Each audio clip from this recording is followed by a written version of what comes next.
The end of the first quarter is next week. The end of the first quarter of 2025 is next week. So that means it's time for me to track my sinking funds to see if I'm on track with the goals that I've set for the year so far. I do this every quarter, and we've talked about this before on my channel. When you set up goals for how much you want to save and what you're striving for, you always want to come back and check and make sure you're on the right track. You know, you don't want to keep going just to find out you're not saving what you thought you should be saving, or you may need to readjust some things. So that's what I'm doing in this video today. So we are going to check and see how much I've been able to save with my sinking funds. My sinking funds only. This will not include, you know, like my YouTube paychecks or my savings challenges, just my sinking funds that I cash stuff, and then those that I do electronically. And then at the end, I'm going to see how much I've been able to save. And then finally, I'm going to check and see if I need to make any adjustments. So comment down below, let me know how you guys are doing so far first quarter. Do you track your savings like this? Or how do you go about tracking your savings, seeing if you are on track for reaching your goals? Let me know in the comment section. And with that being said, let's get started right now.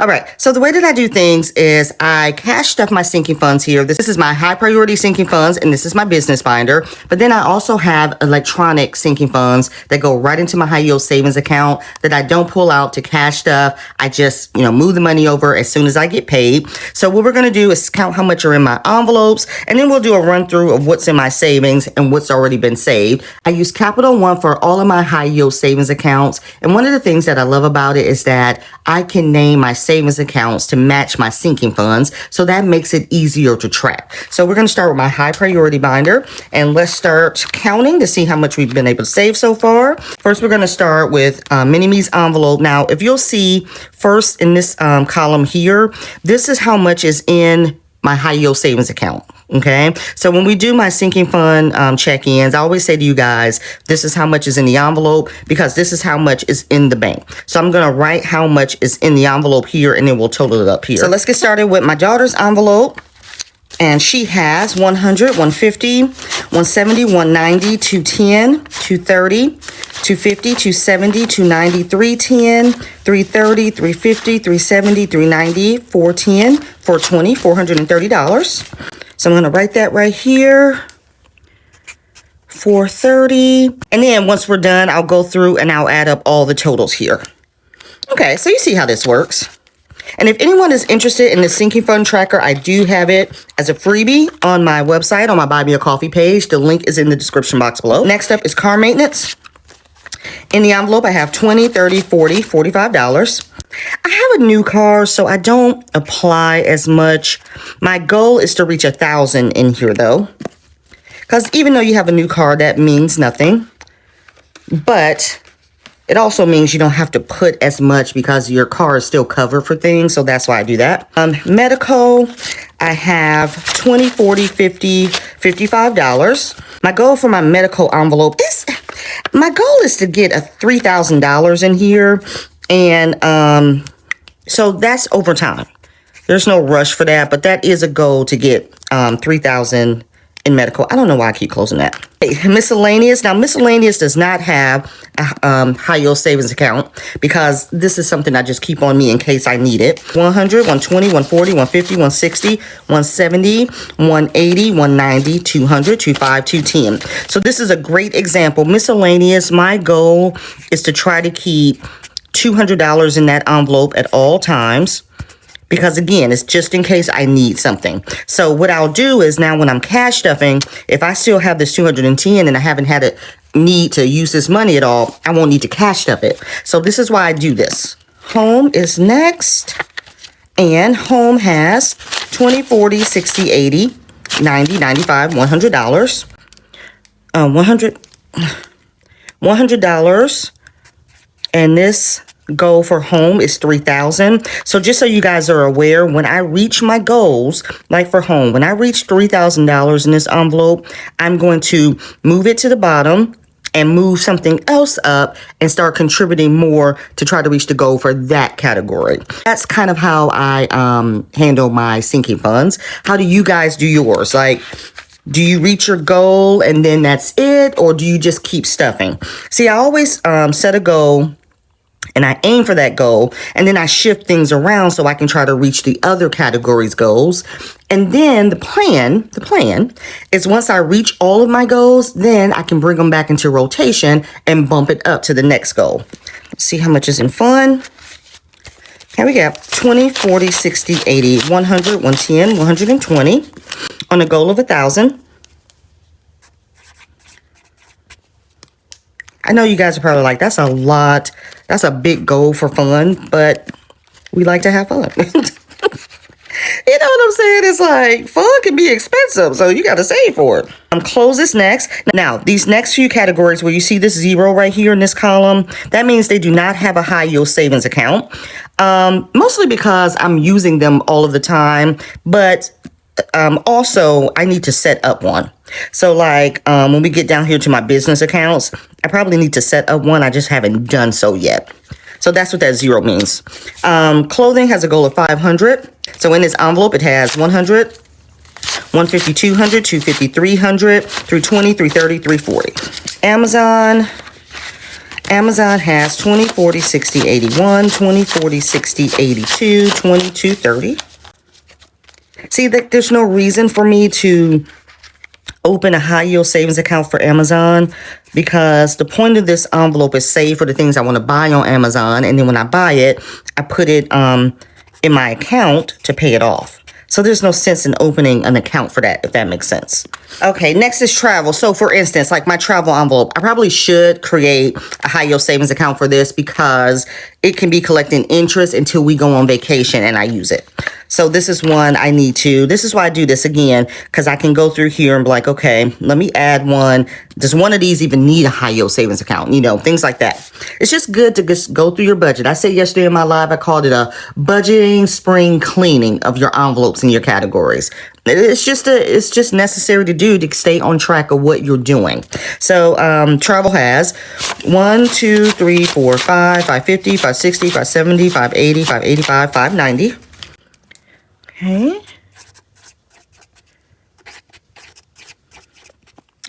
All right, so that is everything that's in my priority binder. Now, let's go ahead and take a look at my business binder next. All right, you guys, so if you are still watching the video at this point, I am on a mission. I am trying to reach 10K subscribers by my anniversary, May 20th. So if you haven't subscribed to my channel yet, please take the time to go ahead and hit that subscribe button. It's free. You'll have a good time. We have a lot of good information. I offer tutorials and things of that nature. So go ahead, hit the subscribe button. I would love it if I can reach my goal by May 20th, 10K by May. If you guys can help me reach that and higher. We can exceed 10K, but I greatly appreciate it. Thank you guys so much. And now let's get into my business binder. All right, first up is post office. All right, and in post office, we have 20, 40, 60, 81, 10, 20, 30, 40, 50. Again, remember, that is the amount of my PO box every year. So I pay them annually.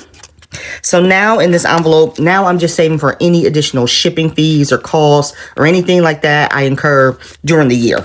Supplies has 20, 40, 60, 81, 20, 40, 50, 60, 70, 80, 85, 90, 95, $200. Subscriptions is next, and subscriptions is holding 100, 150, 200, 20, 40, 60, 80, 300, 20, 40, 60, 80, 400, 20, 40, 60, 80, 500, 520, 30, 40, 50, $550 in subscriptions. That's probably another one I need to open up an account for. With Capital One, you get to open up 25 accounts. I'm probably sitting at 21, so I have wiggle room.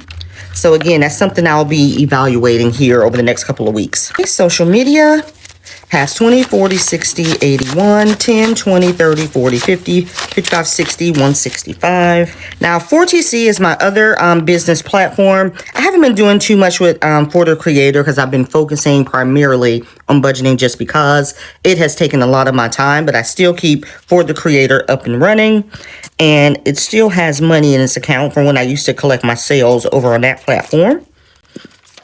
Whoops, that's not right. 16...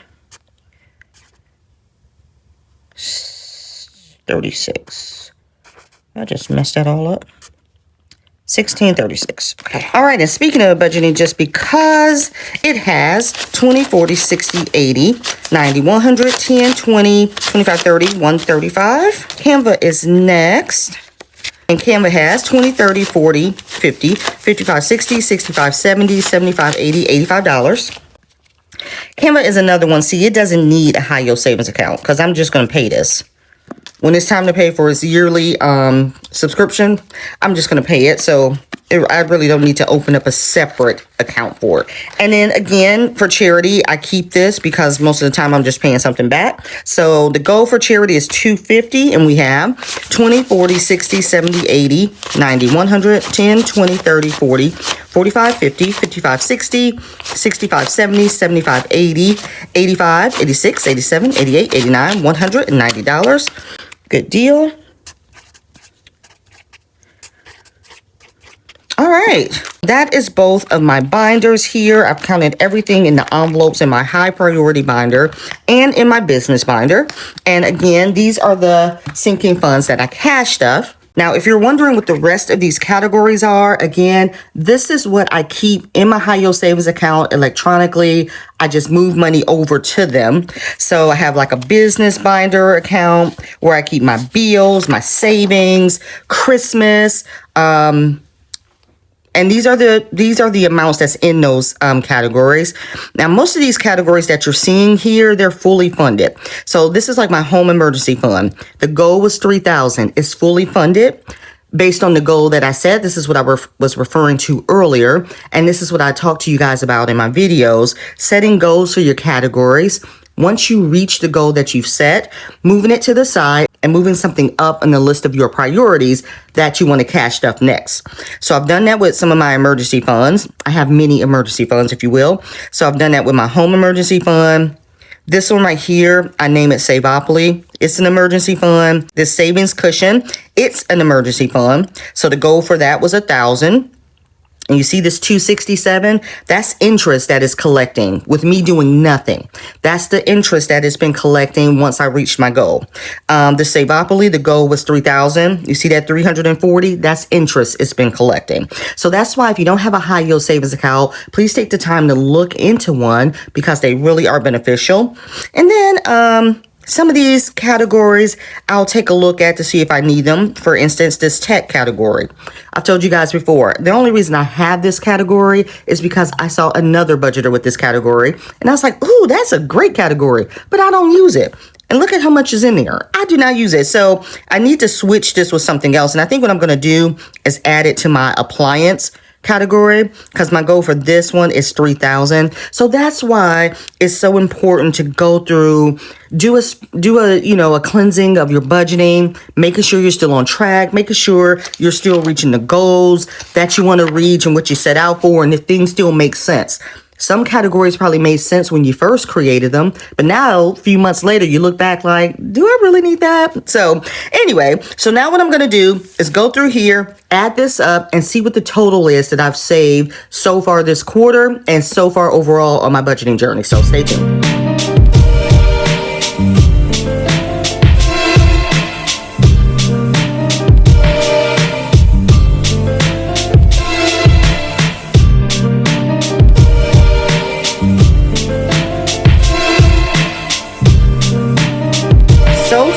On this budgeting journey of mine, I have been able to save close to 60K. And you guys just don't understand. I'm always so overwhelmed when I see the numbers and when I add it up, when I see all of my hard work come together. And this is why I tell you guys, we talk about these things. When you give your dollar a job, it really does add up. It probably doesn't make sense because you're like, oh, I don't make enough. This doesn't work. Believe me, it will add up. It will make sense. And the reason for that is when you give your dollar a job, when you don't have to use a certain category, that money is steadily adding up. And you don't even realize how much is growing. That's why you need to do check-ins to see how you're doing, what's progressing, what's working, what's not working. The check-in is just as important as the savings.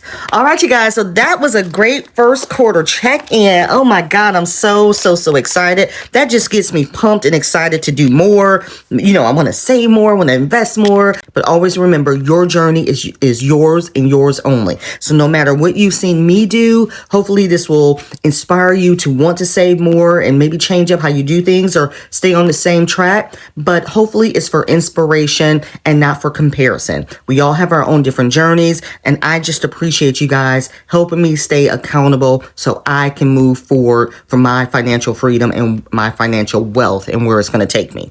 So anyway, thank you guys so much. I hope you enjoyed this video and I will see you guys back here next week. Bye.